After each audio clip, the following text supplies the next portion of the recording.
اعوذ باللہ من الشیطان الرجیم بسم اللہ الرحمن الرحیم۔ ناظرین کرام السلام علیکم ورحمۃ اللہ وبرکاتہ۔ میں ہوں آپ کا میزبان سید محمد رضا رضوی۔ آپ کا ہمارا چینل زینب میڈیا میں خیر مقدم ہے۔ امید ہے آپ سب خیر و عافیت سے ہوں گے۔ خداوند عالم آپ کی عبادت کو قبول فرمائے اور اس ماہ میں زیادہ سے زیادہ عبادت کرنے کی توفیق عنایت فرمائے۔ جیسا کہ آپ مستحضر ہیں، ایام امام علی شروع ہو چکے ہیں۔ سب سے پہلے آپ حضرات کو اس کی تعزیت پیش کرتے ہیں اور ہم آج حاضر ہوئے ہیں ایک خاص موضوع کے ساتھ۔ ہمارا موضوع ہے عدالت مولائے کائنات کی نگاہ میں، جس پہ روشنی ڈالنے کے لیے ہمارے ساتھ موجود ہیں برادر عزیز مولانا حجت الاسلام والمسلمین سید مصطفیٰ حسین نقوی صاحب کی اللہ۔ آئیے بلا کسی تمہید کے، بلا کسی تاخیر کے مولانا کی خدمت میں چلتے ہیں۔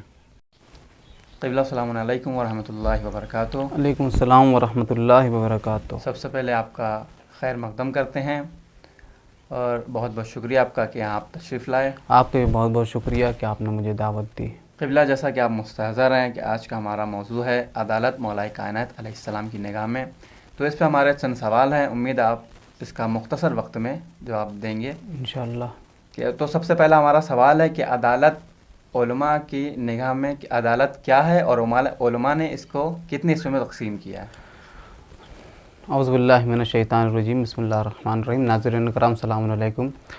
سب سے پہلے میں آپ تمام موالیان حیدر کرار کی خدمت میں معلم عدالت امیر کائنات حضرت علی بن ابی طالب علیہ السلام کی شہادت کے موقع پر تعزیت اور تسلیت پیش کرتا ہوں۔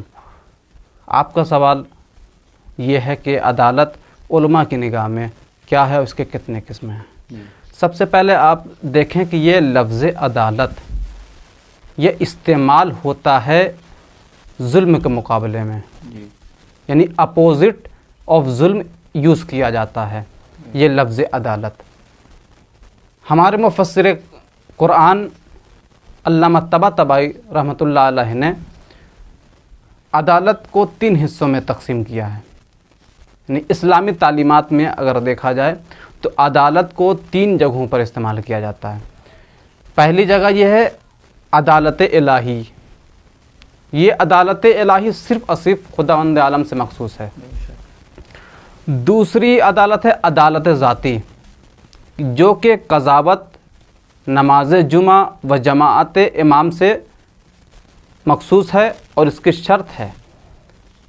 تیسری چیز ہے عدالت اجتماعی، کہ جو ہمارے تمام معاشرے میں اور معاشرے کے امور میں دخل انداز ہوتی ہے، استعمال کیا جاتا ہے۔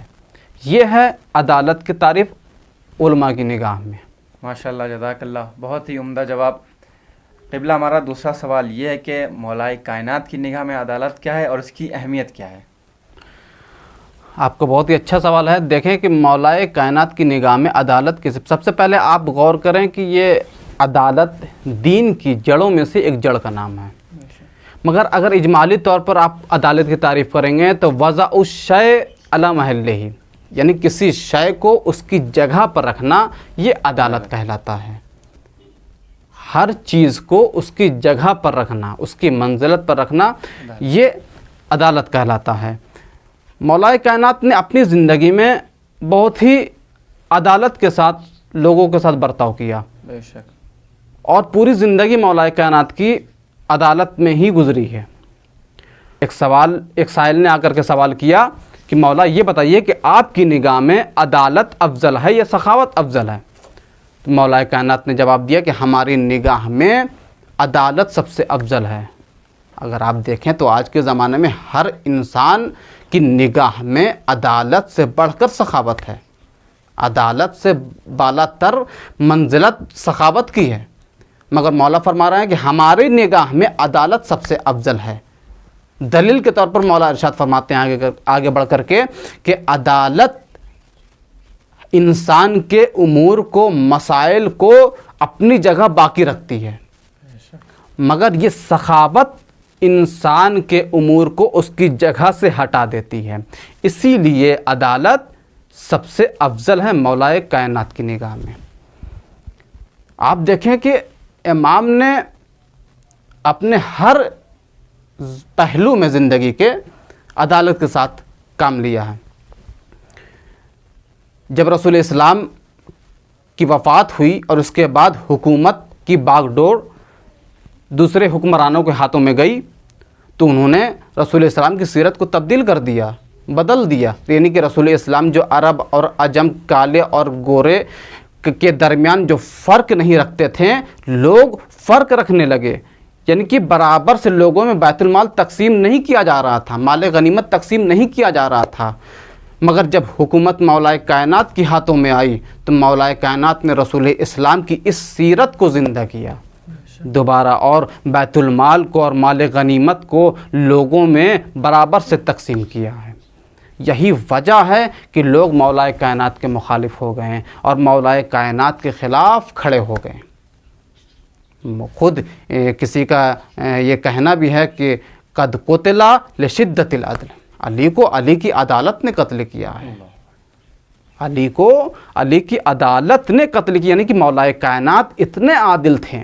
آپ یہ واقعہ آپ دیکھیں کہ ابو الاسود دؤلی کو مولا کائنات نے کسی شہر میں قضاوت کے لیے مقرر کیا، کچھ لمحے کے بعد مولا کائنات نے ابو الاسود دؤلی کو قضاوت کی منزلت سے ہٹا دیا، قضاوت کے عہدے سے برخاست کر دیا۔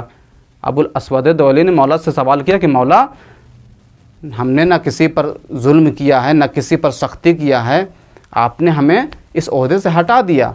مولا نے جواب دیا کہ تم نے اپنے مدعی سے بلند آواز میں بات کیا ہے، یعنی کہ تمہاری آواز مدعی کی آواز سے بلند ہے۔ آپ سوچیں کہ جو مولا اتنا نہ چاہتا ہو کہ ایک مدعی کی آواز سے اس کی آواز بلند ہو جائے، تو وہ کسی دوسرے کے اوپر ظلم اور کسی دوسرے کے اوپر سختی کو کیسے برداشت کرے گا؟